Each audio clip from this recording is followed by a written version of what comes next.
तुम्हाला तुमच्या सोयाबीन पिकामध्ये किडींचं व रोगांचं नियंत्रण कमीत कमी खर्चामध्ये करायचं आहे का? तर हा व्हिडिओ शेवटपर्यंत पहा.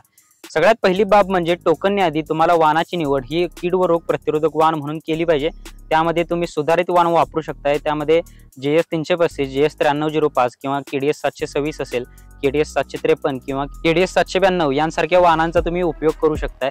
पुढची बाब म्हणजे टोकनने तुम्हाला रासायनिक कीटकनाशकांची बीज प्रक्रिया करायला पाहिजे, ज्यामध्ये तुम्ही आंतरप्रवाही रासायनिक कीटकनाशकांचा वापर करू शकताय, ज्यामध्ये खोडमाशी आणि चक्रीभुंग्यांचं चांगले नियंत्रण सुरुवातीच्या टप्प्यामध्ये होऊन जातं.